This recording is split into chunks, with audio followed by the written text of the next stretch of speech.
Welcome to Cackling in the Void, My name's Ashley. and my name is Kaylee. Let's see if the void echoes back today. We're two best friends diving deeper into the void today, talking about Iron Flames chapters 16 and 17. And I feel like so much happens in these little tiny chapters. So much happens. I think we get a lot more character development through specifically these chapters with Violet and the relationships that she makes. Yes, absolutely. And it's so interesting to see like what relationships are growing versus declining. Mm-hmm. I feel like it's just so interesting to see because, and it's so prioritized in these two chapters. Mm-hmm. I would agree. I agree. Well, look at that. Chapter 16 starts off with Violet in the archives with Yesenia, which we love to see her. I love Yesenia so much. So much. And she's with Yesenia, and she sees Alfie, which is the scribe that was with them during the RSC class, like transcribing everything for notes. And she leaves to go get a book, and Yesenia and Violet start talking. And we find out that Yesenia didn't know that the boy got killed for that book. And Violet asks, what book was that? Like, what book got him killed? I am confused. And Yesenia says that he was asking for a report, like a border report that doesn't exist. Mm-hmm. So supposedly this report that he's asking for just doesn't exist. Yeah. And he's like, well, my parents got killed there. Like, mm-hmm. I know it exists. I was there. My parents were killed. And they're like, nope, that doesn't exist. And he, as we know from a couple chapters ago, got taken away. And Yesenia didn't know that he got killed. And Which she's is interesting. Like, and she flinches. She's like, what do you mean? Like, it's really sad. I think that it's sad because she does probably feel a lot more guilt because she was the one that had to record that he asked for this non-existent report. Mm-hmm. Yeah. So I think she's feeling it a lot more closely because she was that scribe. Yeah. And that would actually hang quite a bit of guilt on you because it's, if I didn't write it down, they wouldn't know. Yeah. He would still be alive. And she's already doing that for Violet, so probably in her head is like, well, I did it for Violet, why am I not doing it for this kid? Like, I could have just kept my mouth shut. Yeah. I also just think that it's hard to not record certain things because, that is part of her job. That's part of the archival position that she holds. So I do think that she struggles with that. But, because she's a scribe, she's not used to people dying. Mm-hmm. That's not a part of her. Yeah. That's not part of her world. That's not part of her realm. Like, she'll read about it in, like, she's helping transcribe the book. And we know Thomas died from running when Bade came. Mm-hmm. And so that was probably, that was transcribed. But it's different reading about it and, like, transcribing things and logging things than hearing that someone got killed because of a book you were trying to find. Mm-hmm. And then she also mentions it to Violet that she did not write down or record when Violet asked about the Fables of the Baron the other year, because she also mentions to Violet that she wrote to other archives saying that she would like more of an extensive research or books about folklore. Mm-hmm. And they all wrote back, well, you should have the most there. Yeah. Which is wild. And the fact that she couldn't find it. Mm-hmm. The fact that she couldn't find it. And now you really see where Yesenia is questioning a little bit more. And you know that, like, she didn't write it down because she says, like, well, at first, because it was just it's because I couldn't find it. And then it was like, no, then it was because I couldn't find it. Like, I've never heard of it. And then it was, then I couldn't find it. Like, how am I going to report it if I can't find it? Exactly. And she was just so confused. And it is so interesting to see her, like you said, like, she's starting to realize, oh, I think something is going on. And it's interesting to see her kind of start figuring it out. Whereas Violet, you know, she figured it out but was told. And it's interesting to see, but as a writer, so it's interesting to see the scribe kind of going, huh, and piecing it together with her knowledge from being a scribe. And, like, further scribe than Violet. Because, you know, Yesenia is on the advanced track, the elite track, She's going to be what Markham is. Yes. I don't remember what the they highest call it. role that she could be. And Violet did ask, was that the only book that you didn't record about the fables? And Yesenia says, no, I haven't recorded any of the other books because I know you're lying to me about the report because you are a really bad liar. Yeah. And I love that Yesenia says that to her because once again, this is now the second friend that is saying, hey, why are you lying to me? And they're both not done in a malicious way. Like, neither, like, Ree didn't say it in a malicious way. She's like, I get it, you're going through shit, but I'm here when you're ready. And Yesenia's like, yeah, you're just a terrible liar. Like, why are you lying to me? Like, what are you actually, like, reading and why are you researching these things? And I understand why Violet is apprehensive because she says it in the chapter that she wants to trust Yesenia, but she also, once again, we, like, come back to, like, the trauma a man gave her. Which valid, but yeah, so valid, but also is so interesting because that was, like, her main thing. Well, I grew up with Dane too. She basically grew up with Yesenia as well.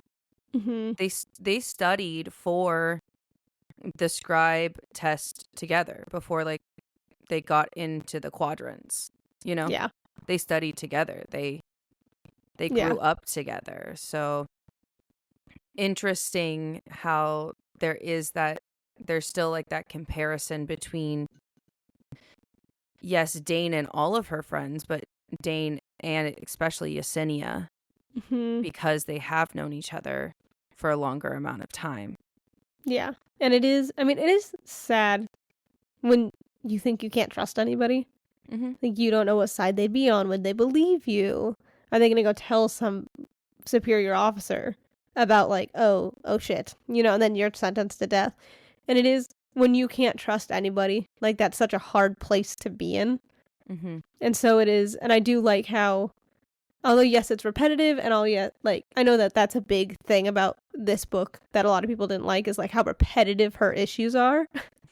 But I also feel like it's so interesting because things don't, like, get better right away. So it's interesting to see, like, oh, she's doing a little bit better today. She's dropped. Like, it is very much more realistic than it's, oh, I thought about it for 5 minutes and now I'm okay. Like, that's not how this works. Like, her best friend, her childhood best friend, completely broke her trust. And her whole world view, I can't talk today, I apologize. Her world view was completely on it, now is upside down on his side, blah, blah, blah. And so it's not being able to trust anybody, especially, like, your friends that you trusted last year, would be so hard.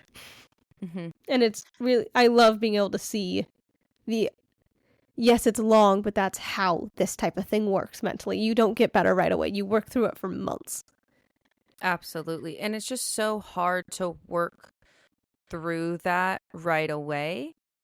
But it is interesting that now that is like a little like piece of her that like she might never let that go. Because there are some things that happen like that really affect you, and it's like you either can't let it go or it just takes years to let it go. And even if you let it go, there's still that little part of you that's like, but what if? Yeah, there's always going to be that what if, and like that little, oh, should I be more guarded because of things? Yep. How wary of the situation should I be? And you see that with her and Yesenia. But Yesenia, I think, well, number one, she's extremely smart. So smart. I love really her. kind of just lays it out like, what are you actually looking for? I will not record this. And if I do help you, I need something in exchange, which I love that Yesenia is also asking for something in exchange and not just doing it. Whatever you say, I believe you. Like, I hate to be like, oh, like she's also like having like a personal gain, so it makes it more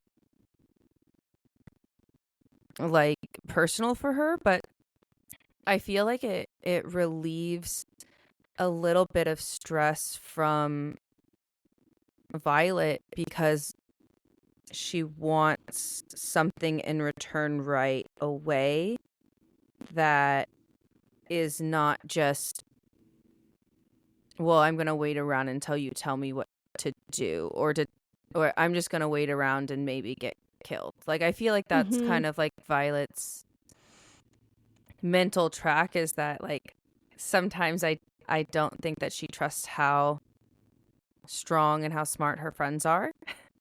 Yeah. And it is like her judgment is very clouded because all she's thinking is, I need to protect them. Yeah. And it's like, they can protect themselves. You do realize they're in the same school as you are, right?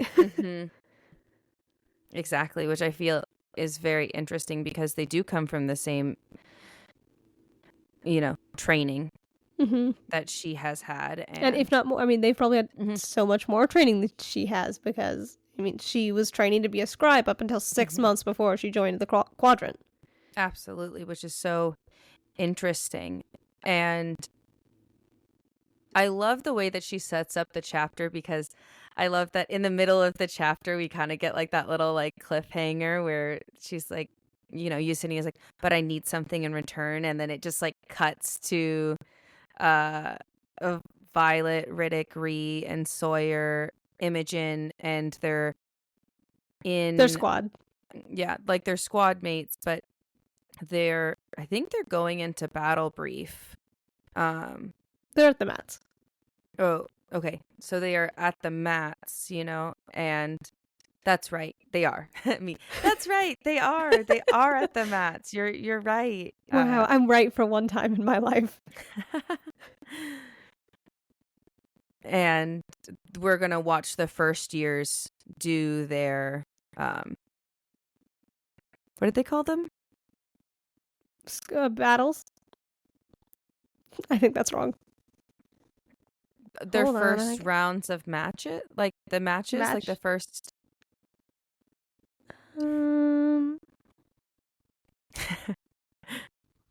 That's a great question. I think it's.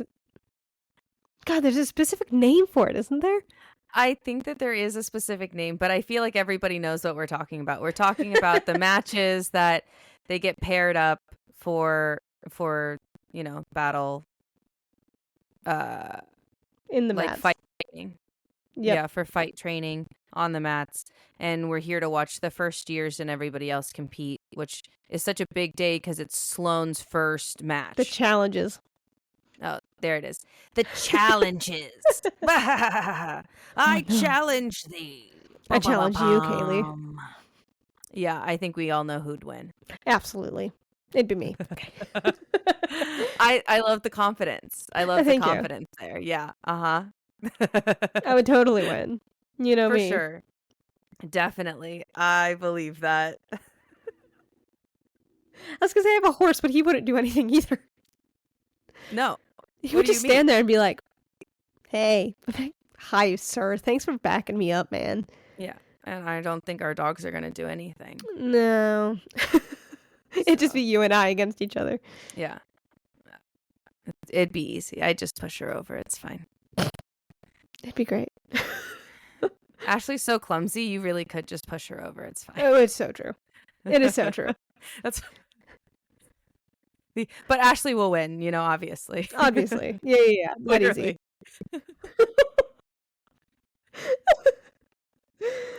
And so they're at the mats and they're getting ready for the challenges, like the first year's challenges. And it's Sloane's turn. And Violet is with Ree. And she tells Ree without telling her. So Ree doesn't have to report it because she's a squad leader. And so she was like, oh, I can't tell you without you feeling obligated to report it because it's squad leader. And so she was like, turn, shush. Like, don't look at me. Yeah, basically. Like, just like, don't look at me. Like, it's going to be okay. Like, don't worry. Our squad's going to be fine. We're going to win it. Like, we got this. Like, just breathe and, wow, look over there. Something shiny. Something shiny. Ooh. Yeah, basically, yeah. And I love also how in this scene, as, Violet and Rhea are kind of having an important discussion about, poisoning Sloane's opponent. We also, in the background, get, like, Riddick and Sawyer just going, that's a 7! To when, like, Arik is, like, fighting this other guy. And it's like, wow, solid 8 out of 10? Solid 8. And, like, I love how we just get the Riddick and Sawyer just, like, commentary of this one fight that we're not paying attention to because we're paying attention to Sloane. Exactly. And not only that is, like, we're also getting, like, this offhanded conversation, even though, Violet's like, don't look at me, Ree. But Violet, like, Ree offhandedly mentions to Violet, like, oh, Riddick saw Nolan earlier. It was kind of crazy. Like, he's looking really, like, bad and things like that. And, Riddick just, like, offhandedly, like, chimes in, like, I think it's because, like, they're, like, running him ragged and he should take a break. But, they're thinking that something else is going on. Yeah. And then, the focus shifts back to Sloane. Yeah. And Riddick also mentions, or Riddick mentioned, whatever, that he thinks that they're interrogating people. Like, there's something going on. Like, why is he run so ragged? And it's just such an interesting, it's like, oh, like, they've mentioned the interrogations. Yeah. So it's very interesting to see that in this chapter, all of her friends are catching on to the lies. Number one, all of her friends are catching on that something else is happening. Yep. Yesenia's feeling it in the archives that, like, things aren't being reported. Things, are like, why would that book not be there? Like, why is there a book that just doesn't exist? Yeah. That's odd for her, Not only that is, like, Riddick, Ree, and Sawyer have been kind of, like, very much skirting around the fact that they know that something's wrong with Nolan. And it's, like, a constant thing, almost. They know it, and it's... So the entire... Like, everyone that Violet is interacting with is either they already know about because of the rebellion. In the archives, Yesenia's world is like, ooh, that's a little weird. And her friends, the squad mates, are all like, something's odd. Like, odd. Something's off. So everybody's feeling it, at least where Violet is socialized. Yeah. Especially, I think they're feeling it so much more now because they are second years, because things are gearing up. So, as they're watching Sloane fight her opponent, it's interesting because Violet is like, oh, Dasha's whole squad has, like, the little blue mark around, like, their lips because they must have all eaten the same thing. And Violet openly is like, oh, man, Well, I didn't sucks know that, what one she would eat. yeah, like, sucks that they all ate it, but I really didn't know which one she was gonna eat, so I had to do it to all of them. So she poisoned an entire squad. Just very casually, though, but Yeah. only partially poisoned them. Yeah, they're not dead. They're Yeah, just disoriented. Well, they're only partially poisoned because as the fight goes on, Violet has that powder in her hand. Mm-hmm. And so when Dasha takes that like really large breath, Violet basically like blows it into the air. Yeah. And it gets into Dasha's lungs, and that's what makes her disoriented. Mm-hmm. Because Was Violet the does mix say, of the two. yeah. Because Violet says, like, if you eat it, you might just feel a little nauseous, a little off. But if mixed with this powder, you're going to be really disoriented. And so she gets knocked over, and Sloane, punches her, and she ends up winning the fight. Like, stand up, and then like slams her back down and taps 3 times, and she taps 3 times, and Sloane ends up winning the fight. And I love that Violet says that Sloane puts her in the weakest chokehold that she's ever seen. And that's like when she's like, you better tap. And she taps, and, Sloane is like walking off the mat. Like, I put somebody in a chokehold. Like, I won that. Like, I'm so cool. Did it. Like, it's me. Really, really just so hyped for that. And very like basically proud of herself that she was able to do it, and like, look how strong and how tough I am, which good confidence boost.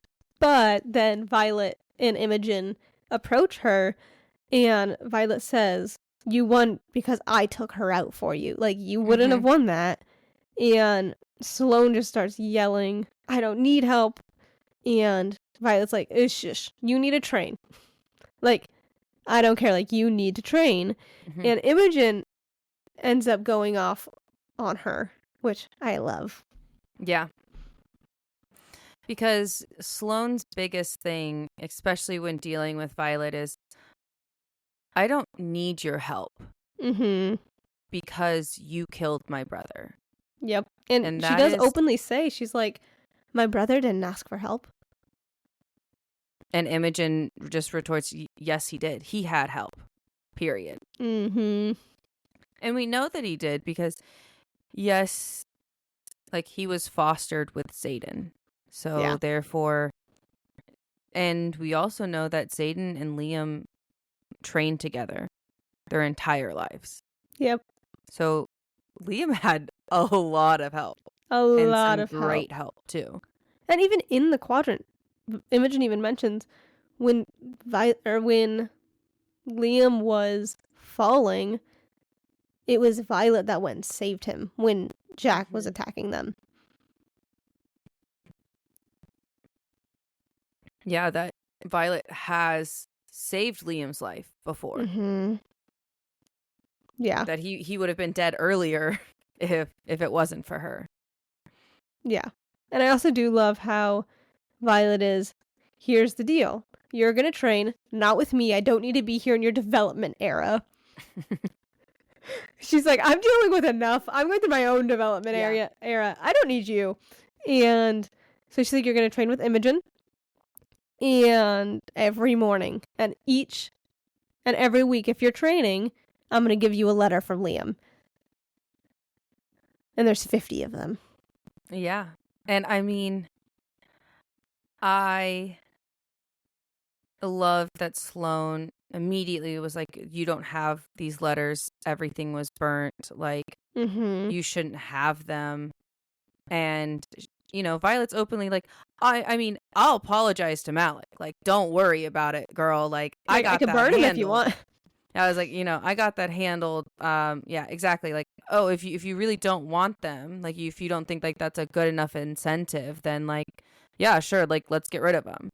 Yep. And after that, it's like, oh, I'll apologize to Malik. And then after that, Sloane kind of changes her tactic, and it's like, you kept his letters from me. They're mine. And, Violet is like, well, I think Liam would approve of this. I do. I think that... I really do. More than approve. Yeah. Also, it's one of those... It's really hard because, I mean, we all know that if Liam was here he would be training her. Mm-hmm. If Liam was here, he would be doing that. Yeah. So, but he's not here. So she has to go to Imogen. Which I think is really great. Oh, absolutely. Yes, Xaden did train Violet. But Imogen got the groundwork. But yes, I was going to say, it was like Imogen did most of that groundwork, and not only that, has done other training with Violet. Like, and Imogen is still training with Violet. They're still running every frickin' morning, which good for them. I would go on tons of walks with you, Kaylee, in the morning, like we have already. Yeah, That's fine. We can walk for miles. It's okay. Miles. We already do. Miles upon miles upon miles. But running miles? Absolutely not. Running miles? No. I think you're confused, and I think that we're on a completely different book, not page. Book. Yeah, I was like, I think you're confusing me with somebody else, because absolutely. Yeah, no. I will walk for miles and miles and miles. We'll walk the dogs, Kaylee. We'll have a great time. Yeah, I'm just like not running. A fan. No, I'll run in an emergency, but other than that, no. I was like, I can do it in an emergency. That's fine. I don't need to run again. I just don't want to. No, God, it's exhausting. Anyway, after that side tangent. Running. God, I could keep going on, but we got to stop there. And so, one part that I know that Kaylee and I both loved, and I know Kaylee really loved this part as well, I also did, is, they're walking away, and Violet's like, I'll give you 1 a week, train with her. And she walks away. She's like, I'm not going to argue. You're done. And Imogen's like, I see it now. And Violet's confused. She's like, what do you mean? She's like, I see why Xaden fell for you.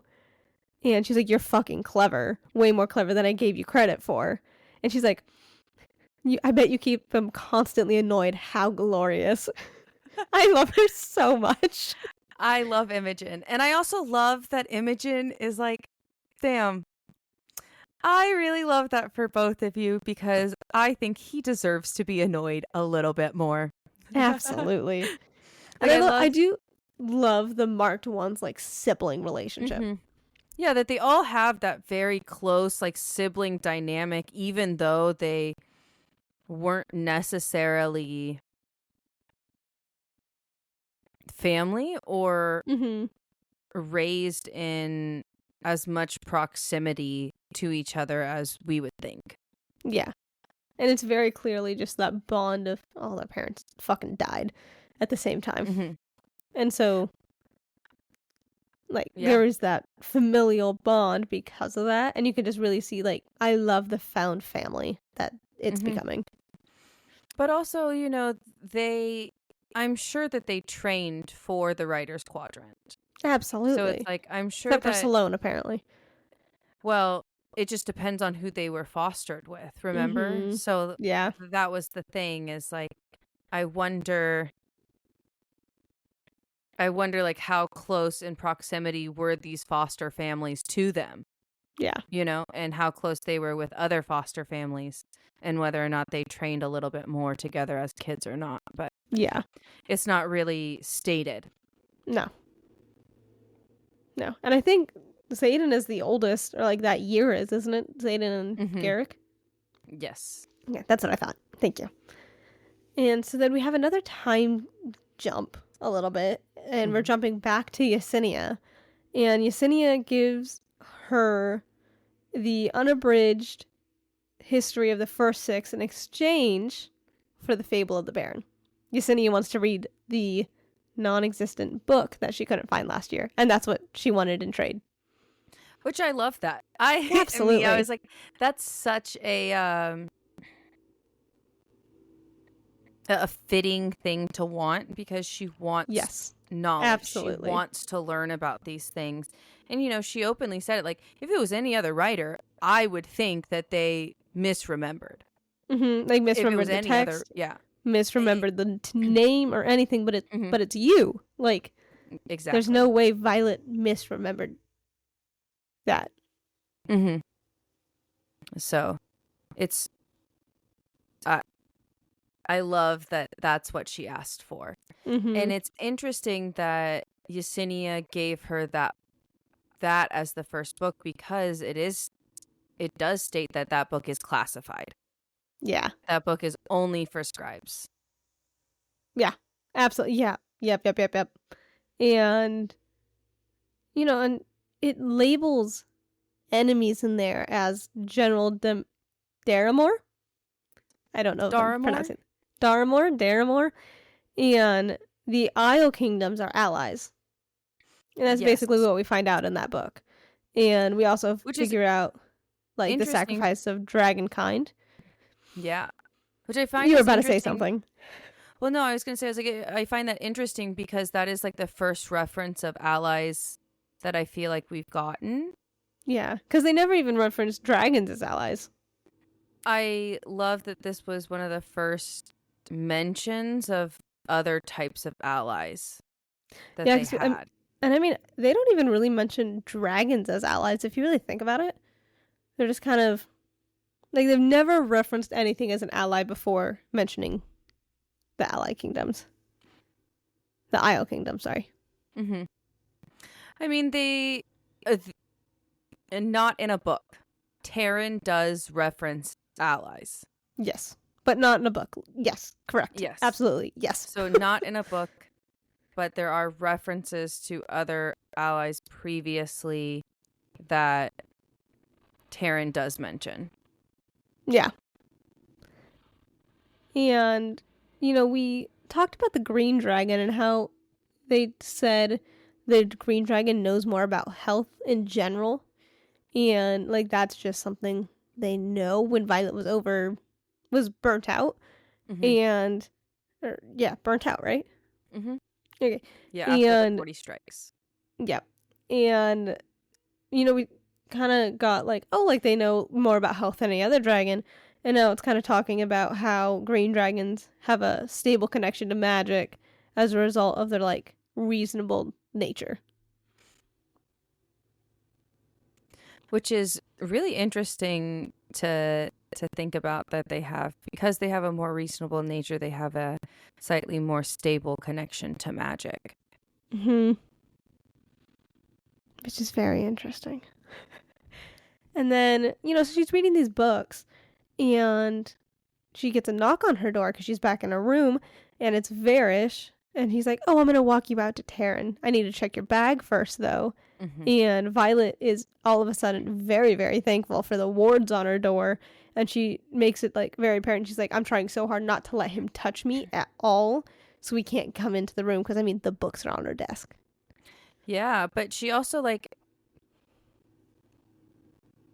wants to make sure that the books are not visible on her desk. Mm-hmm.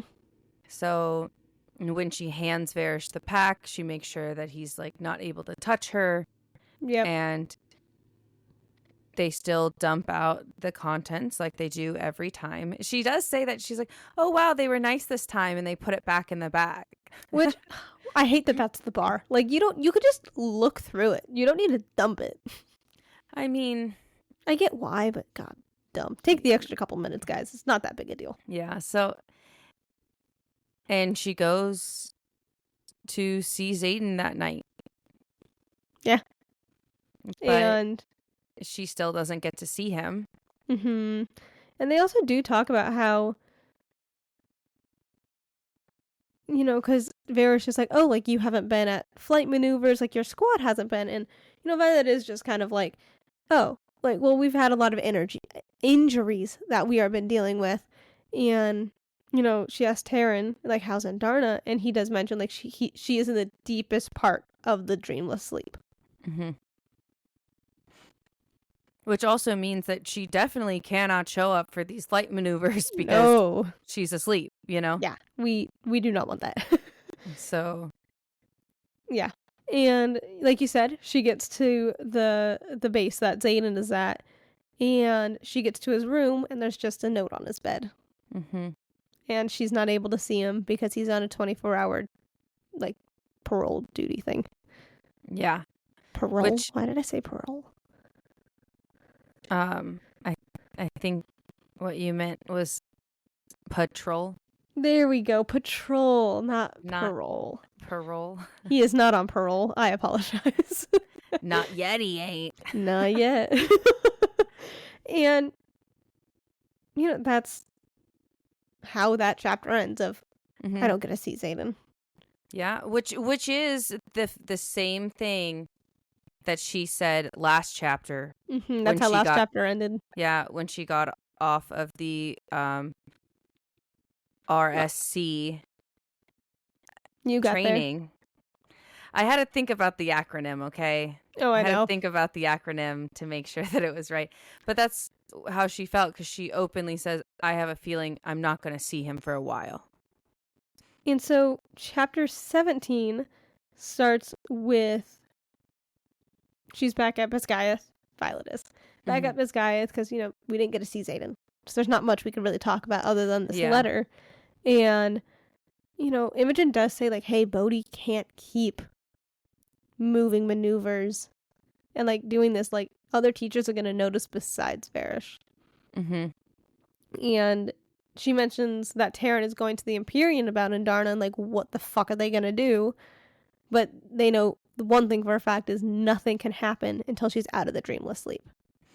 Exactly. And that's the thing is now we're just kind of playing this waiting game because she's still, she's still technically asleep. Like, yeah. And, like, what a cruel thing for Varys to do of, like, well, dragons can't answer to us because, we don't control dragons, but you do. It's like, what a cruel, twisted way for him to control the dragons through her. But I also find it so interesting because I'm like, why doesn't she just say? Like, it hasn't been mentioned that Andarna's participating in the dreamless sleep. Because I think it's something that a lot of, like, it's not a known thing. She knows it because, I don't think it's because, like, no writer really talks about it. If you think about it. They don't talk about it because, they don't bond feather tails. Because the dreamless sleep happens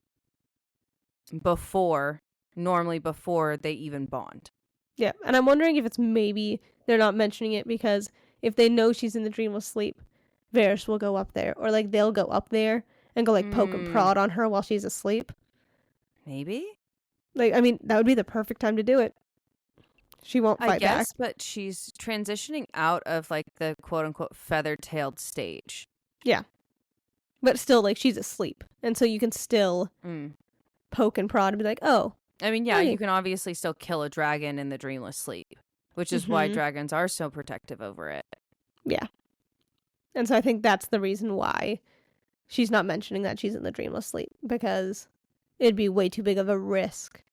And it's also like Taryn even says, that's a dragon secret you cannot share. Yeah. Maybe it's just also too early.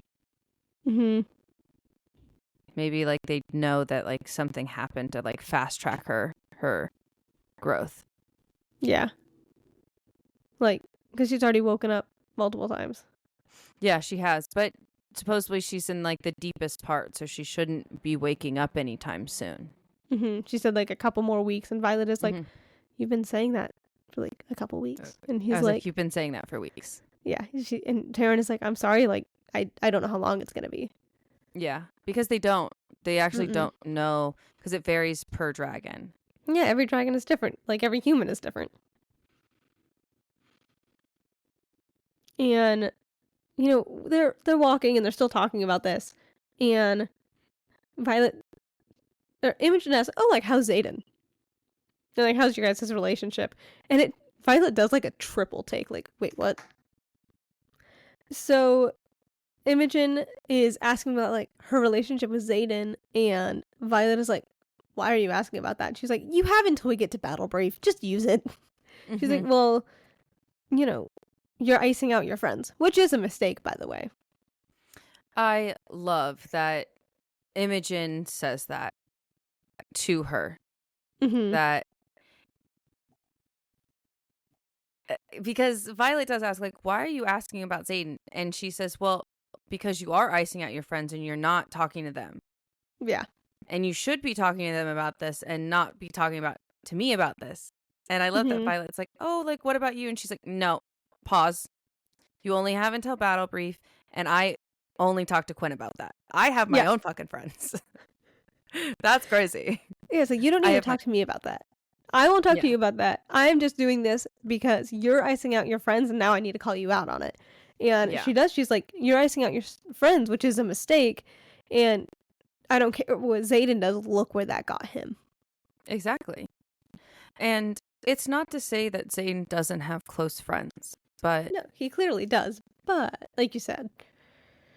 Look at where their relationship is. If he didn't do that, if he held her just as close as he holds his friends, we wouldn't necessarily be here.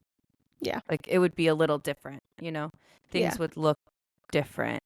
And, you know, Violet is just saying that she is frustrated with the situation and, like, almost wishes that, like, it was more normal. And Imogen says, if you wanted normal, you would have been dating Dane. So we both know that it's a lie that you ever wanted a normal relationship. Absolutely. And it's... you chose that. Yeah. And I do kind of like the imagery she uses of, like, oh, if there's an axe in an armoire and it comes out and almost kills you, wouldn't you want to check the armoire for more axes? You would, but also Imogen does, you know, have that rebuttal about, well, why do you need to continue checking the armoire if you know that it has axes in it? Yeah.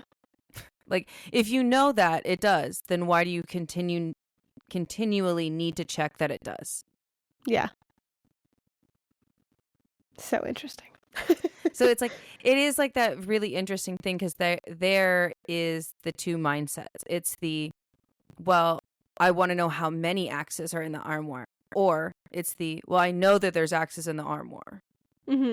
So why do I check? Exactly. Yeah. And so it's just, she really did a great, it is. And she did a really great job of fleshing out how each character thinks. You could tell, like, immediately from how they're talking or how it's, like, phrased. You could tell that they just, how each person thinks in this book. Yeah. I love that Imogen does really give Violet a lot more of that, like, very black and white forethought thinking of, this is what you wanted and that's why you chose that. And the fact that you don't know why you chose that is interesting. Yeah. Like, and also, continue. It's just not as emotionally fueled for her. Yeah. And also, I feel like she's been through a lot more. Like, I mean, she's a third year. She's a third year. She lost her parents because of the rebellion. And not that Violet hasn't been, like, she lost her dad. Her mom's a bitch. She lost Brennan, in quotes. But it's still, like, just a very different experience because Imogen grew up knowing secrets and knowing that they exist. Whereas Violet grew up a scribe thinking she knew everything because she's a scribe. That was her job. And so it is just from how they're raised to very, very opposite mindsets. Yes. But it's nice to see them come together. And it is really fun to see them, like you said, come together and start forming this interesting relationship, friendship. Yeah, their dynamic is really nice because I wouldn't say that they definitely aren't best friends, but I would say that they are friends. They're definitely more than acquaintances now. That sounds like relationship. I mean, Imogen says that they are co-conspirators after with the same goal, you know? Yeah, it's co-conspirators with the mindset of keeping each other alive or something like that. Yeah. It was great. And in collaboration with keeping each other alive. Yeah, it was so good. And, you know, she says, okay, fine. You want meaningful advice? And she's like, everybody fails Land Nav the first time. They want you to fail because they want you to beat yourselves up over it. It's pointless. Don't feel bad about it. And it's like, you have bigger issues to worry about than a man because you have the interrogation portion of RSC coming up, and you need to focus on that. Like, yeah. So if you want to, and I don't know, going to war, like, and you're asking about a relationship, like, really calls her out on, like, why is this such a big thing to you? I agree, because... And also, like, if you're saying you want to talk about your relationship, you're implying you're still in one. Also, yes, thank you. I would agree. I wanted to mention that because I knew you'd be like, actually, yes. Yes, because she is. She's like, I'm not in a relationship, but all we can do is talk about Satan, girl. Like, there's so much other things to talk about, especially with Imogen, because she knows shit. Mm-hmm. And like, you can get it. Go ahead. Interesting that, you know, Violet doesn't talk to Riddick or Imogen in terms of asking certain questions. Yeah. But they also know, like, they're not really going to tell her because she's working on shielding. I would agree, because that is their biggest hesitation. That yeah, they they're don't like, know we what trust they can you. say. Yeah, it's like, we trust you as you. We don't trust your shields, which I do think are a very different thing. Which, I mean, super So valid. Yeah, absolutely. Super valid. And, you know, they're walking up to class, and Violet sees Ree, and Ree's like almost concerned. Like, you can tell that there's something wrong. Mm-hmm. And Violet asks Ree, like, hey, like, what's up? Like, what's going on? And Ree's like, I just got this letter from my parents, and they sent me this flyer, and it doesn't have, like, I don't know, a registry code, like the identification code on it. It's telling people, like, not to let strangers, like, there's a curfew. They're telling, like, not to let people into their houses, like, don't help anybody. Yeah, like, keep it closed. Don't talk to people. Yeah, don't talk to people, like, you know, a stranger, like, don't talk to outsiders, blah, blah, blah. And it's so interesting because, you know, we know that Ree's family is on a border town, like, in a border town. And their shop is booming. They're doing great. But it is, like, very strange that they got that letter. And Markham just comes and literally snatches it from Violet's hand. Like, oink! Like, yeah. And Violet's like, I'm sorry. Like, I didn't mean to get that stolen from you. Yeah, because she's like, oh, I'm so sorry, Ree. Like, that was something that your parents sent to you, and, like, now it's gone, basically. Like, yeah. And he does say, like, oh, I'm so glad that you brought this, you know, like, kind of like, it's like, oh, I'm so glad that you brought this because, like, now we can talk about it. And he says, oh, this is specifically this town only, which is why it doesn't have the number on the top. It's so interesting because the way that Violet and Ree read that missive was very much a warning. Do not do this. Do not do that. Don't do this. Do this and you will, like, still be alive. Like, if you do this, there will be consequences.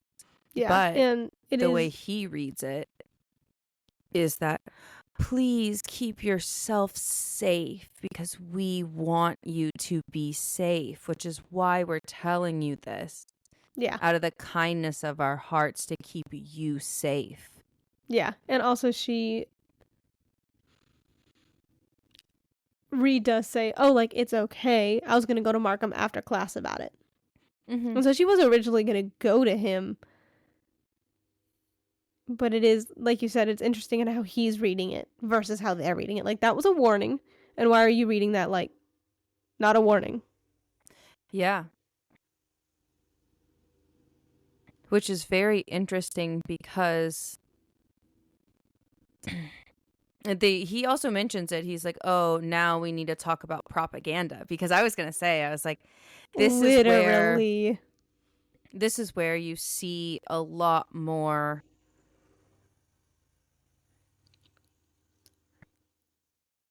propaganda, like, happen in the world. And this is where, like, the political things do come up, you know. I felt like the first book was a lot more like the we're just now being introduced into the world. We're just now like finding dragons, and it's fun and it's free and it's like not nearly as like serious or as political, but this book is a lot more political, Yeah, especially absolutely. when it comes to their government and how it's set up and who's holding secrets and who's not holding secrets. Mm-hmm. So I do find that to be fun, that like we're already talking about who gets access to knowledge. Mm-hmm. What is propaganda? What does that look like? Yeah. And I do like how you worded that. Like the first book was more like, oh look, dragons, wing leaders, ooh. Ooh. And now the wing leaders are gone, and Darna's gone, and now we're getting all of this politics. Like it's so different. Yes, this The tone is shifted. Yeah, the tone shifted, and it's a lot more of the we built the world, so now let's actually live in the world. Mm-hmm. Yeah. And I think the first book did do really good building for the politics. It Absolutely. did good groundwork for what this book has become. Yeah, I absolutely agree. I think the first book is really great. It's a wonderful foundational book. Yeah. Which is not You are always... not normally a first book type of gal. No, I'm not.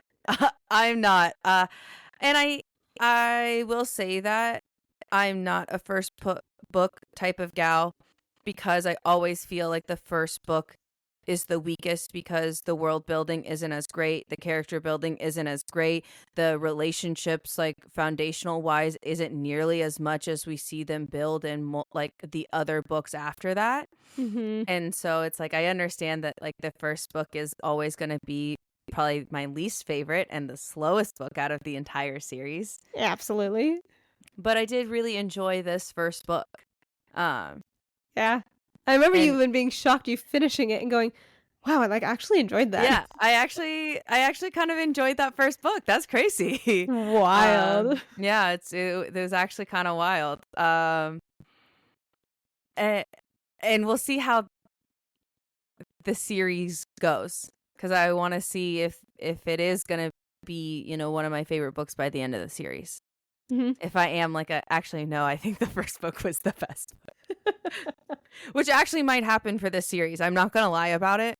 The first book was might happen. Good. Yeah. And it's just because, I mean, I could talk about it in the spoiler section why I think the first book might be mine, but it's okay. It has to be a full review at the end of the series. Yes. I was like, well, this book and then this book and this one was not great. Yeah. I was like, when we finish the series, we'll of course do like a full breakdown of the whole series, which is going to be a lot of fun. Oh, that's going to be so fun. But back to this, the fact that now they are talking about propaganda and seeing other missives, and I'm actually kind of surprised that that Markham does want to talk about it. Mm-hmm. I'm surprised that he's not just keeping his mouth shut. Mm-hmm. That he does also make a whole lecture about it. Yeah, and Devera, I believe, is the teacher in this class as well. Violet like looks at her, notices like Devera looking at her and the marked ones, and Violet in her head is like, oh, I hope she's as good of a person as I remember her being. Yeah. Which is so sweet. I'm like, oh, that really sucks. Like, she knew all these people for years. Mm-hmm. And trusted these people. And, you know, as Markham is talking about this, and as Markham is doing this, Violet is getting more and more frustrated because they're not actually talking about what's on that missive. Yeah, she's not getting her answers. Yeah, they're not answering the questions. They're not answering, and they're not saying anything. They're not saying that they're closing the borders, but that missive very openly said that they were going to close those borders.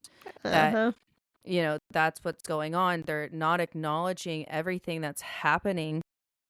And she is getting continually more and more frustrated throughout the class and more irritated. And so like her signet is like building up and building up and building up because she doesn't have that outlet. Yeah, and Rhea even like looks over and is like, "Are you okay?" Because like her hand and like the pen is smoking because she's so frustrated. And so they're just going on and going on about this pop like Markham is, and she's getting more and more frustrated. And so class ends and she runs to the courtyard, and lets lightning like blast. Like she needed to release it because she was just so frustrated. And even Terrence's like, "Hey, like, you good, bro?" Like, Yeah. do you realize what's happening? She's like, "Shut up, it's fine." Yeah, and like Ree's asking if she's okay, and then she's like, "Yeah, of course I'm fine." And Ree's like, "You just did this," and she's like, "I gotta go." Yeah, and she's like, because Rhea does go like, "Oh, like, are you okay?" And she's like, "Yeah, I'm fine." She's like, "Obviously." Yeah, like, okay, sure. I guess we can say that we're all fucking fine as we just literally like blew a hole in the in the courtyard. Like, totally cool. Yep. And Violet just tucks tail and runs, and she's just like, I gotta go. Yeah. And like, take notes for me in RSC. Yeah, she's like, I'm gonna be late. Like, just let me know like when I get there, like what I missed. And yeah, take notes. I'll be there in a few minutes. Just I need to go. Yeah, which, obviously Rhea's like, that's not, first of all, that's not the class to be fucking missing. No. Like, that's not the class to be late to, kid. But whatever, I'm going to let you go because, we're still at that point in our friendship where she's not necessarily pushing it, but she knows that something's up and Violet's not ready to talk about it yet. And she starts like booking it. She's running super fast to the archives, and she even says like, "My body slows down but my mind doesn't." I like slammed the door open at the archives, and she's like, why am I here? Like, what? I didn't even like kind of realize that I was running here. And there's like a whole like 200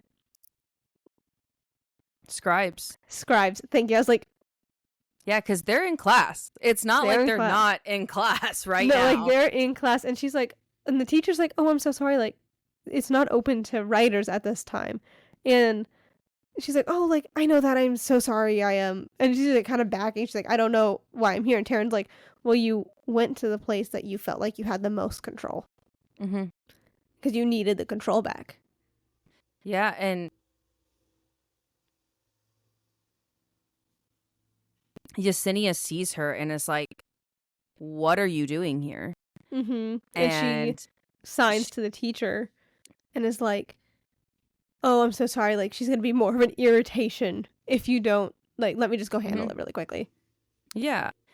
Which is funny that's the excuse now that Yesenia gives, that Violet is an insolent, petulant writer that has no patience. Yeah. And no respect almost for the archives. And, Yesenia pleads with Violet and says, "You cannot do this again. Yep. You are going to get us caught. And we're literally going to die." Like, and I love that Yesenia tells her that, because that's the thing Violet has been telling everybody. We're going to get caught. We're going to die. Like, I'm putting you in danger. Like, you're doing this. And then to see that flip where Yesenia is so calm, so collected, and is like, you will not trample over my domain like this. You will show me respect. You will show this area respect. And you are going to know what is okay and what is appropriate. Because I know that you're just being irrational right now. Yeah. Like, something is wrong. You cannot do this. And they actually exchanged the book. A book. Yep. Yeah. And I do like how Violet is like, she puts it in a place and you see her like cringe because it's in the wrong place. But she's like, I mean, she can't put it anywhere else right now. And that was the cover. That was the cover that Yesenia used to be like, "Get the fuck out of here. Only come here on Saturday." Is it Saturday or is it Sunday? Saturdays. Saturday nights. On Saturdays, when I told you to, and never come back here again. And I love that Yesenia does cover for her. Yeah. And it's proving that, hey, you have people in your corner if you don't push them away. Exactly. If you don't push them away, you will have people in that corner. Yeah. And that is where the chapter ends. Mm-hmm. And so now we're getting into the spoiler section, which is always fun. And so if you are reading along and you don't want to listen to spoilers, we hope that you have a good day. We hope that you enjoyed. Do all of the button things, and we'll see you next week. And if you are here for the spoilers, welcome to the spoiler section. We're excited to have you. We're very excited to jump in, as we open up our spoiler side. Okay, so we're going to start off with the beginning excerpts like we always do. And so the first one is chapter 16, and that is, my dad hoped I'd go into infantry like he did. He thought riders were pompous pricks, and in his defense, we really are. And that was between the letter to Xaden and Violet. Yeah, because I was going to say, Xaden's dad was an infantry soldier. Mm-hmm. We didn't know that before. Which I think is interesting that he was in infantry, because it shows that the leader of the rebellion, the first rebellion, not the revolution, but the leader of the rebellion was from the infantry, was not a rider. Yeah. So that we kind of assumed they were all riders, I feel like. I mean, I definitely know I did. I did. I would have assumed that the dragons and the riders would have seen the venom more. Mm-hmm. But it's, the infantry is also affected. Yeah. It makes sense, because it's not like the riders are out there fighting these battles alone. But it is I just assumed. I thought they kind of followed in their parents' footsteps. Kind of is what I assumed. So it is I was I didn't realize, and especially I didn't realize it in the first reread, but when I heard that, I was like, oh, he was in infantry. But also, does infantry possess lesser magic? Yeah. Was Xaden's dad a non-magical being? Yeah. That's kind of crazy to think about. It really is. Especially because he was the leader. He pushed for that. And, we saw in another beginning excerpt previously that everything that he said was redacted. Which we now know is they can redact entire pages. It's not just one or two words every once in a while. It's one or two pages. Yep. Yeah. And it's so interesting. And it's also from a recovered correspondence, like I said. Which I do think recovered correspondence, and it's fine. Anyway.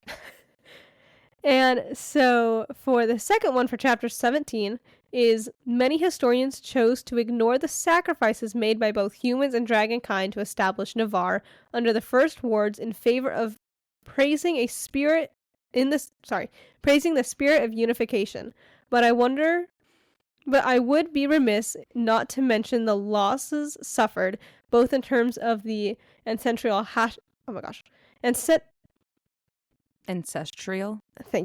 hatching grounds of each dragon breed, and the civilians that did not survive the continent-wide migration that resulted from opening Navarre's borders, or the lost when we closed them. The Sacrifice of Dragonkind by Major Adendra Naveen. Which is very interesting. I was listening to that and I'm like, that is so important. How interesting. So important, because opening and closing the borders, they obviously did lose a lot of people. Yeah, and it's also they also lost dragons, lost land. Yeah. And the book is called The Sacrifice of Dragonkind. And reading that, it was the entire continent migrated. All of Navarre.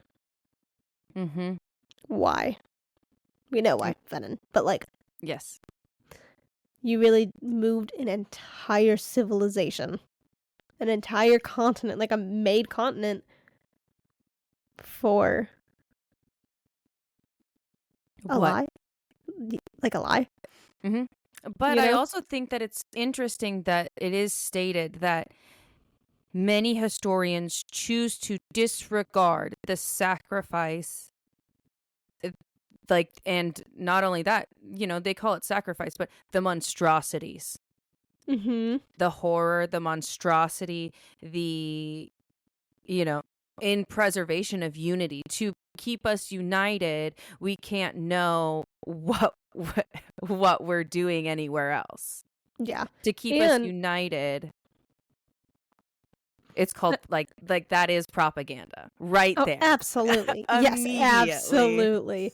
And also, they lost the ancestral hatching grounds of each dragon breed. Mm-hmm. The dragons no longer have their hatching grounds. Yes. Which is really interesting. But the only ancestral hatching ground that has been maintained was the greens. Mm-hmm. Because they are right next to Basgaiath. Yeah. And so all the other dragons don't have theirs anymore. Mm-hmm. And so it's so interesting. It's like, was it that overrun by venom? Or did humans kind of want to weaken dragons so we have better control? I think both. Yeah. I think definitely a mix of both, because we also know that the only reasons why humans and dragons are together is because of the threat of venom. Mm-hmm. Because we know that dragons and griffins worked together to fight venom before. Yeah. And then they introduced the humans to help them even more. Mm-hmm. Which is so interesting. Very, very interesting. Yeah. And so jumping into the spoiler section that we had in mind for these set of chapters was Yesenia didn't know that the writer died. Which I find very interesting, because obviously Violet heard off the death roll. Mm-hmm. Do the scribes not have access to the death roll? Right? Like, I feel like they should have access to the death roll. Yeah, but not only that is do the scribes not transcribe that? Like, I don't know how else to say that, but like, I thought that would be a thing, and I for some reason just would have assumed that they would also get, like, they would still need that information to make accurate history. Yeah, and so I'm shocked that they don't get the death roll. Mm-hmm. And maybe it's just not her level. Like, maybe another person does it, but still, you feel like that would be important. Like, oh, like, they transcribe it, like because they're students. Like, that'd be something easy to transcribe.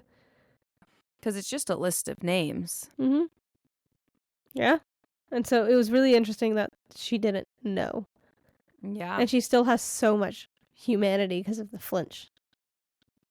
I mean, it just proves that she has always had so much humanity. I don't think that Yesenia will lose that. No. Anytime soon. Especially within this book. Like, I feel like we don't see her much in book 3, so we can't really... I don't remember seeing her much because they were gone to the Isles. They're basically the never-ending camping trip in that book. Yeah. So we don't get to see her, but we know that she is in Erasia studying. Mm-hmm. Now she's reading all of Erasia's archives.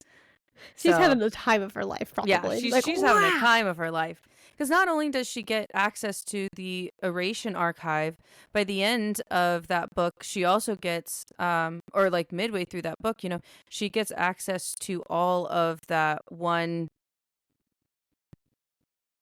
the kingdom over the sea, the queen. Mm-hmm. They okay with her getting access? Yeah, they were like, yeah, we'll ship everything over to you. And Yesenia's probably like, oh my gosh, like, yes, I love need this. Ugh. And Yeah, I don't think she's gonna lose her humanity anytime soon. No, I But also sorry, go ahead.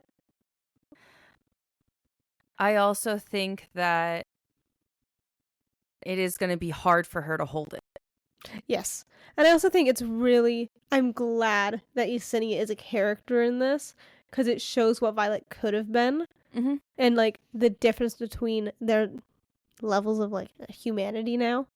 Like, there's the difference, like, where Violet is mentally versus where Yesenia is mentally. And, like, they're similar in a lot of ways. Mm-hmm. But it is really interesting just to see, this is what Violet could have been. And look where she is now. Yeah. How circumstances have really changed everybody in the book. Yeah, and like how, they'll mention a death. Like, and she doesn't flinch. She's just becoming more and more immune. And it is, like Zayden said, the second year is where you lose your humanity. Exactly. Because so much. Yeah, like this is not only that, is like this is where you get your training. This is where you get to watch more people die. Mm-hmm.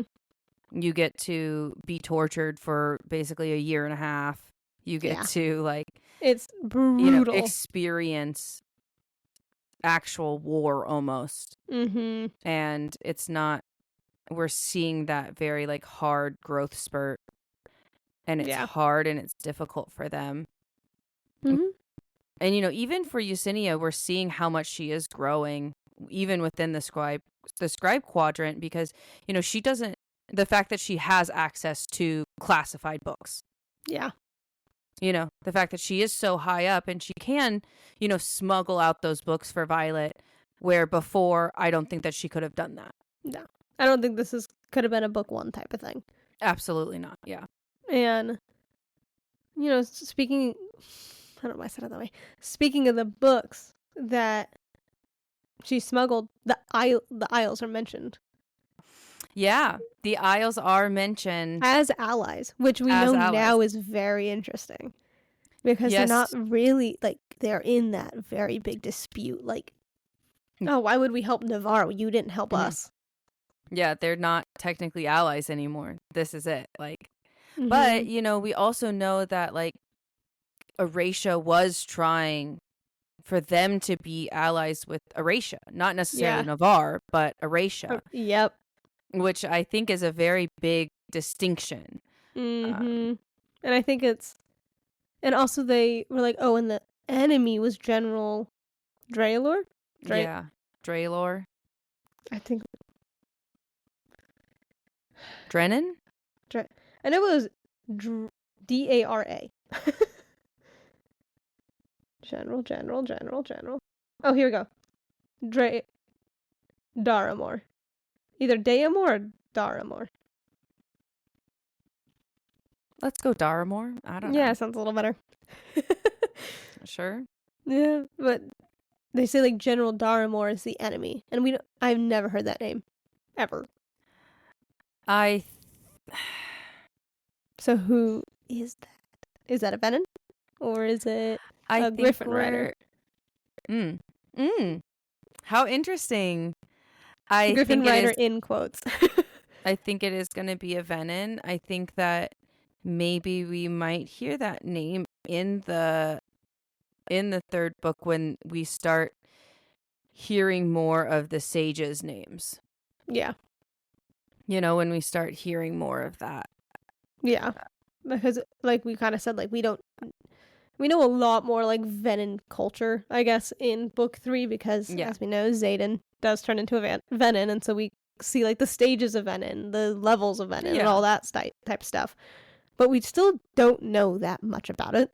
Mm-hmm. And so it's like, we don't know all of the leaders. We don't know how their, in quotes, school works and stuff like that. Yeah. And so I'm interested to learn more about the Venom, because I feel like right now it's just so many building blocks that you pass over in the first read. Yeah. So many. And we all know that she is very, like, known for her foreshadowing. Yeah. And not only that is, like, yes, the Isles were mentioned, and yes, they have they are allies in this book. But I love that Yesenia is now asking for the Fable of the Baron. Mm-hmm. That she personally wants to read it because she wants to know what these venin are. She wants to know what the wyvern are, which is interesting because this is like the first time that Violet openly lets one of her friends one, have that book, but B, openly is like, she doesn't say it, but I feel like Yesenia not only asked for that book, yes, because she's never read it, but because she knows that there's something that Violet is scared of. Yeah. And the only missing puzzle piece that Yesenia doesn't have is that book. Mm-hmm. And it's also interesting, we completely forgot to mention it in, like, the non-spoiler section. Mm-hmm. When they were talking about the battles and stuff, and they were like, oh, dragons were attacking.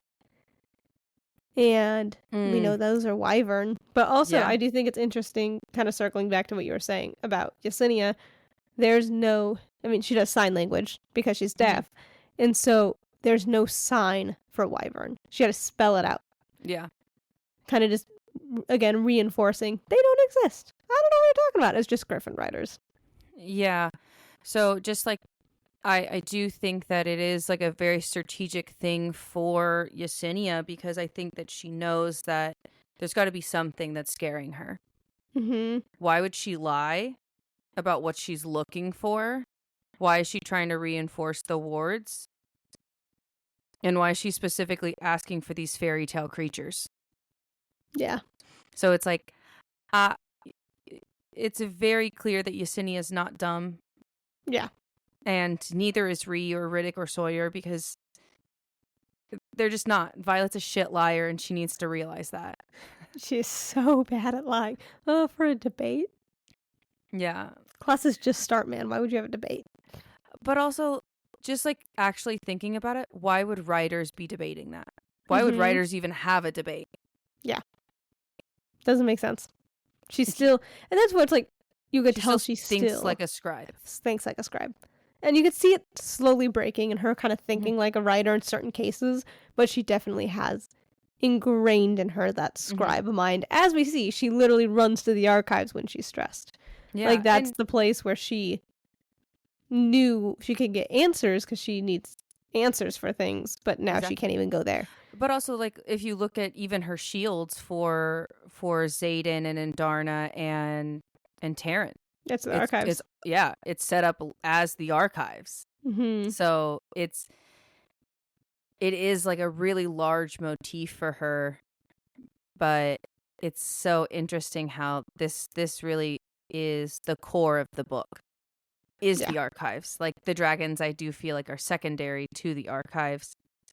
And they've been saying it since like day one of the scribes hold all the answers and the power. Yeah. I mean, and they said it like in this excerpt that certain historians, which means certain scribes, chose not to record history in a very specific way to preserve certain aspects of unification. Mm-hmm. I mean, it happens all the time. Like, oh yeah, just throwing it out there. This is not an in-book thing. Yeah, this well, it is in the book, like, but yes, this is of course. But this happens in everyday life. So everyday life, if you are like paying attention and you understand the roles of propaganda and what they do throughout media and especially social media now. Absolutely. It spreads so quickly. Yes. The access that we have to all of that. Mm-hmm, like one little clip of something, someone doing something. It's like, no, you need the full clip to understand what's happening.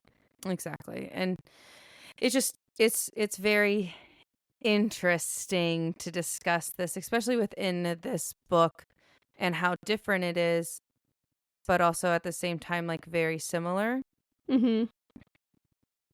I also find it interesting that they chose to do Beskaya out of all of the other like places on the continent. Yeah. And, it's interesting that the Greens had, like the Green Dragons had, they were able to keep their ancestral home.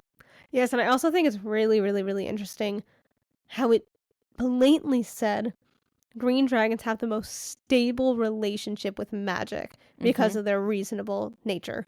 And I was like, what do you mean by stable relationship with magic? Yeah. Like, are the other dragons doing it wrong? Is it unstable? You know what I mean? Mm-hmm. I also think that it's interesting that this is the second time that they've mentioned the temperament of green dragons, that green dragons are reasonable, reliable, and just very rational dragons.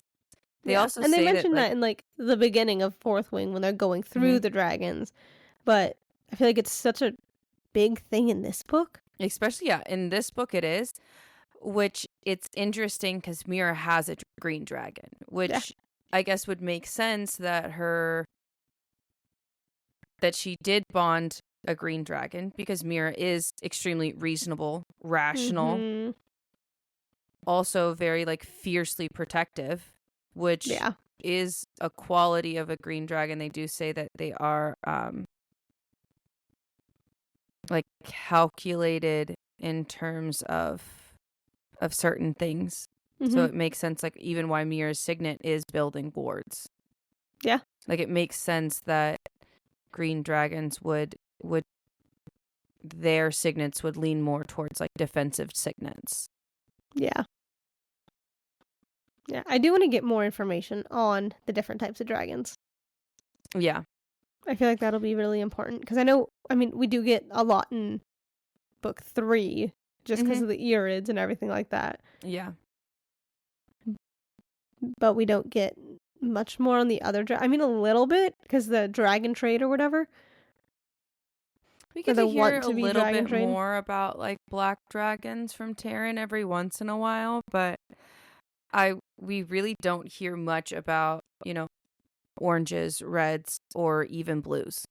Yeah. So it's like the 3 main dragons that we hear about are greens, blacks, and Eorids. But I also think it's because those are the closest ones to her besides Sigale. Yeah. And Zay never talks about Sigale, and Sigale never talks about herself. No. Unless it's like the POV chapters. Yeah, which are then so we finally fun. get to see them together. And I love the different POV chapters because it's so interesting. Like I said earlier, is she does a really good job at the mindset of different characters and really fleshing that out. So when we do get to see Xaden's perspective and even like and Imogen's perspective later in book 3. Oh, I know. Book 3. Oh, Imogen's chapter is so sad. It's one of the best chapters. I think it is probably one of my favorite chapters out of the entire book. Oh, it's so good. Yeah, same. And I don't know if I actually liked that book. And I was just saying it. I don't know. And it's really interesting because she does flesh out the characters so well. It is, you could just tell immediately like who's talking. Yes. Which is really, really nice. But I do wish, I'm excited to hopefully get a bit more, especially because, 6 of the dragon eggs are missing? Yes. And so I'm hoping because of that, we start researching into the different dragon species and like, okay, this egg has to be here. This egg has to be here because of this and this and this and this. And it's like, I'm hoping we can kind of get those pieces together. Maybe not that dumbly worded, but. Well, no, I mean, what if they stole each of the dragon eggs because the reason why the wards aren't working is because those dragons weren't hatched from the ancestral hatching ground. So they have to now take the eggs to each hatching ground to hatch these dragons so that they can actually make wards because the dragons aren't imbued with a certain type of magic from the ground that they needed. And we also know that they want the way to like do magic is from the sky and how like everybody's doing it from the ground. Yeah. So what if it's different? Like even dragons are doing it from the ground. But also it's like the gravitational pull from the earth is going to be different in every place. So maybe that also leans to the temperament of the dragon. Yeah. So I'm interested to see. Or strengthens or weakens their connection to magic, which is why maybe That's green why dragons. green dragons have the most stable, because they're still in their ancestral hatching grounds. Oh. How interesting. So interesting. Maybe that was a so important thing that they need their hatching grounds, people. Goodness gracious. I mean, it makes sense. Oh, it does. Exactly. And I know that you wanted to touch on... I did. Yes, take the floor. I did. You got this. Take the mic. I just wanted to touch on the differences between like Rhea and Yesenia in terms of like friendship wise, because we see it that Violet finally is like, it kind of confesses that, yeah, I was lying. Like, we see that Rhea does call her out for lying, but Rhea doesn't press her like Yesenia does. Yep. But it's also like I guess I don't necessarily fault her for telling. I put telling in quotes because she didn't openly say that this is what I'm looking for because of this, and this. She just said, this is what I'm looking for, period. Mm-hmm. Not because of this. Yeah. And Yesenia does go like, is this dangerous? Will people die? And like asking these questions, and it's yes. And it's like actually really tense scene. Yeah, but I also love that Yesenia asks, do your squad mates know? Yeah. And she's like, well, no. And this is where I'm like, go off, Yesenia. Because Yesenia says, well, wouldn't you want the option? Mm-hmm. Like, literally, like you just gave me the option. So why would you not give them the option? Yeah, like you said, do you want to know? You gave me the option to know the information. Why aren't you doing that with Rhea, Sawyer? Yeah, with your squad. Riddick? Like, why aren't you doing that with them? And Violet doesn't have a fucking answer. Nope. Because we all know that Yesenia's right. Because, Kaylee's been screaming about it since the beginning of the fucking book. But, like, it's you're so upset that you didn't get the option, and you're sitting over here being a fucking hypocrite. Literally, such a hypocrite. Not giving your friends the option that you wish you had. Not giving your friends the respect that they deserve either. Yeah. Like, you're sitting over here saying, oh, poor pitiful me because I got lied to. Mm-hmm. And lying very poorly because everybody knows you're lying. Like, so poorly, like everybody fucking knows. Everybody's like, what is this is dumb almost. Like, this is dumb. We all know that you're lying. Yeah. So when you tell us that you're lying, it's not going to be a big surprise because she's we horrible at already lying. know. Yep. Like, we all know. But it's also interesting the fact that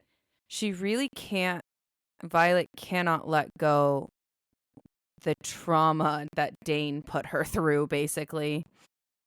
That Violet is just so upset that she's not, like, letting her friends get close because she is lying to them so poorly that everybody knows. Everybody knows. And Dane did do a really shitty, fucked up thing.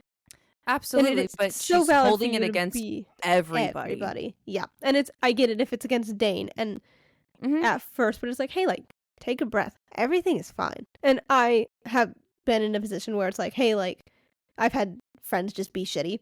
And I'm like, can I trust my friends that, that I have good relationships with? Like, I've been in the moment where I was like, can I trust them? Are they going to do the same shitty thing that, these people that were so-called my friends did? And, it just took something like, no, like, these are good friends. Like, but it took a little bit, but it still was like, no, we could trust them. Like, they haven't proven that they will do this. Exactly. And so wait until, like, if you start seeing it, okay, have the conversation and be like, hi, I don't like what you're doing. Thank you. But it's, if they haven't proven that they're a bad person or that they're going to be shitty about it, you're okay. Yeah. And I guess, like, that's the thing is, like, not gonna lie, there were signs that Dane was absolutely being and an she asshole. Even knew it. Yeah, she did. She knew it. She called him out on it. She literally called him out on it multiple times. Multiple times. And she's still like, oh, well, I haven't had to call any of my other friends out, but they're just as bad. Like, they're going to do the same thing. Like, I'm going to be betrayed. They're not trustworthy. And it's why would you even think about being friends with somebody that you didn't think was trustworthy? Mm-hmm. Like, actually, though, because Violet prides herself on being the smartest cookie in the bunch. She does. Like, Violet prides herself on how smart and how clever she is. And that's like one of the biggest things, is that everybody compliments on how clever she is and how smart she is in terms of like book smarts. But I think that Violet is one of the most like socially inept people that you will. You're not wrong, though. Like, in this book, I'm like, damn, girl, you're so smart yet so dumb all at the same time. Like, you're so smart, but yet you're so incredibly dumb. Like, that was crazy. Yeah, like, it's you're very book smart, but you have no street smarts. Yeah, but even like in terms of who her friends are, like, she actually mentions it in these chapters when like she is debating about whether or not she should like talk to Ree about certain things, that she's like, damn, Ree would break into the archive with me. Just so offhandedly mentions this. Like, she would do. Ree is such a good friend, and it's really frustrating to see her really pushing her away. Yeah, and then it's also like frustrating to see her. Not that Yesenia is not trustworthy, but to see her open up and to trust somebody that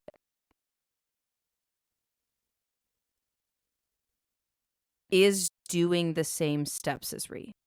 Like, Yesenia is putting her neck out on the line. She's not recording it. She could literally be killed at any fucking moment. And she's been doing that since day fucking one. Like, let's say she's been doing it since last year. And so is Ree. Exactly. And the fact that Violet is like, oh, well, because she's a scribe, it's different. Because she's a scribe, she can't, like, physically hurt me almost. I'm like, you could have, literally, Yesenia could have killed you in the first fucking book.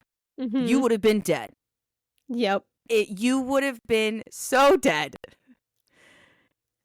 And Ree wouldn't have, like, Ree, doesn't have that power. One, she's a squad mate, so she can't kill her. But also, like, not only that, is like, you guys broke out. You guys snuck out of I was just about to mention that. To go see her family. You met this bitch's family. You met her fucking family. Stayed at their house.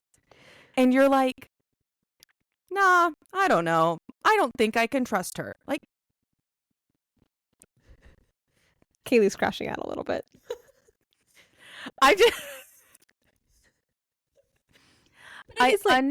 Go ahead.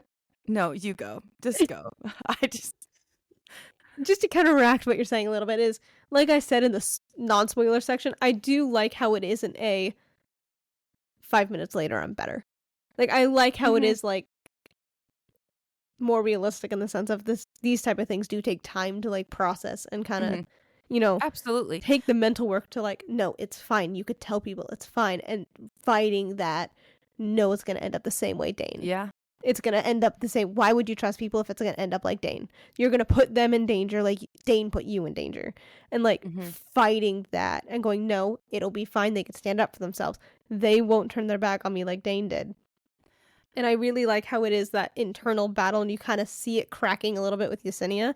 But I do agree, it's like, Reed hasn't done anything to... Exactly. But it's also, like, the idea of you trusted Dane because he was your childhood best friend. Yeah. And we're seeing you trust Yesenia because she is one of your childhood best friends. But we're not seeing you trust Ree, who would literally die for you. Yeah. So it's Sawyer and Riddick. Yeah. Would literally has known you for less than a year and is like, oh yeah, I'll bleed for you. Yeah. Like, openly. Yeah, but also super casually. Like, just like that, openly but casually. Yeah, very openly and very casually. Like, oh well, like it didn't need to be spoken because it was a given. Mm-hmm. You know, and I just find that it's so interesting because I also think that Violet has a hard time in that relationship to know that she is not Dane. Yeah. If that makes any sense, that she is not the one putting them in danger, that she is not the one betraying them, that she is not the one, you know, hurting them. Yep. And I think that's one of the biggest things is kind of like I said, I was like fighting that I am not Dane. I'm not putting them in danger. Mm-hmm. Like it is their choice to know if they want to know. It's kind of how you should go about like, it. they are not Dane and I am not Dane is like her biggest like internal turmoil throughout this whole book. And I do get really frustrated because, like I said, she is so smart yet so dumb. Yeah. Like, just, wow, you can be a really smart person yet a fucking idiot all at the same time. Yes. You are so smart yet so dumb. And it's like, you know, we also see it with Xaden. He is so smart yet so fucking dumb. Like, I mean, openly, me, I you know, I don't know if I like this book either, but it is. You at least have fun with it. Yeah, I do think that this book is better than the third book, but I still think that the first book is my favorite out of the series so far. Yeah, and that's why it's like I'm also excited to talk about other books than this book and like shitty books because it's so fun. Like there's a certain, I don't know if joy is the right word, but like there's a certain joy that like when we read The Playground and how we just both collectively were like, this just was not for us. This was not great. And but there's just that certain like it's a different type of joy. But it's so I don't know if that's the right word, but it is just like I'm having fun with this because it is so bad. Yeah. And it's like, and this book isn't bad per se. Yes, the book isn't bad. Like the writing is good. The book is not bad. It is a personal opinion because of the way. It is a personal opinion because I know how I value my friends, the way I would treat my friends, and because those values don't align, it's an. No idea what that was. It is a reason why I'm like, oh, I don't love that aspect of this book. It's not that it's a bad book, but it's love an aspect of it. I don't love that There's a couple. And that's okay. Like you don't need to love every aspect of a book to have fun with it. Exactly. And it can still be a good book. Don't need to love every second of the book to enjoy the series. Yeah. Yeah, you don't need to love or be like head over heels for every second in the book to be like, that was a good series. Yeah. And like in my favorite book, there were a couple scenes in it where I'm like, like I can take it or leave it. Yeah, exactly. But it's my favorite book. It's phenomenal. You know, there it is. Yeah. And the last spoiler thing that we wanted to talk about was how they closed the borders. Yeah. With that note. Yeah, they're actually closing the borders now, which means that the attacks are getting heavier and heavier, which we actually and they're getting closer and closer. Which we see because, you know, that report that writer was asking for, his family died. Yeah. Like, he had family members die in that battle, so he knows that it happened. But he just wants to see the report to see actually what happened. But the fact that they're like, oh, it didn't happen. Like, they're trying to cover it up. Means which that tells me that Venom killed them. Yes, and that the Venom are getting closer and closer to the border, like the Griffins were saying at the end of the first book. That they're traveling west, which is closer to Navarre. Yeah, and they're like, we've never seen them here. Exactly. They're like, they don't come this close. What do you mean? They're not ever this close. And so it is saying that it is coming closer and closer and closer, and we're seeing that just by them closing the borders. We're seeing that just by the propaganda now that they're spreading through the border villages. Yeah, but it's also really interesting isn't there a ward around all of Navarre? And so how is Venom getting in? And being able Well, they're channel. saying that the wards are getting weakened. Like, the more daggers that the griffins take, the weaker the wards are. Which makes sense. But is it the alloy being removed that is weakening? Or is it the magic that is being imbued into the alloy that is weakening? Yeah. So interesting. Also, interesting that the alloy can be imbued between both griffin riders and dragon riders. Mm-hmm. Yeah, I think that's really important. They don't have a threshold. No. Like a certain magic has to come from here for it to be good to imbue the alloy. Yeah, and it's also, we know that Griffin Riders have signets, but I know they're different than the dragon signets. Yes, they are different, and also Griffins have more control over common magic. Mm-hmm. Which is like interesting. That's what they're known. Like, they have the control over the common magic. They hone common magic more than like a signet. Mm-hmm. Because their signets aren't nearly as effective. Mm-hmm. Or like as powerful. Yeah. So they use a lot of lesser magic, which is interesting that lesser magic is such a big motif in their society. Mm-hmm. Yeah. And so I'm curious to see if the closed borders, I know it will, but will pop up more in this book. And see, like, oh, is there more deaths that aren't being tracked? Like, for instance, the reason why, Mira's letter before was redacted, was that because she went to a border village? Was that because she went and participated in a battle that they aren't going to talk about in Battle Brief? Well, not only are they not going to talk about it in Battle Brief, but that they're not going to record for the archives. Yeah. Because if that guy was looking for a report, that means that report is never going to be in the archives. Mm-hmm. Because she couldn't find it. Mm-hmm. So she asked and couldn't find it. Yeah. So very interesting to think about.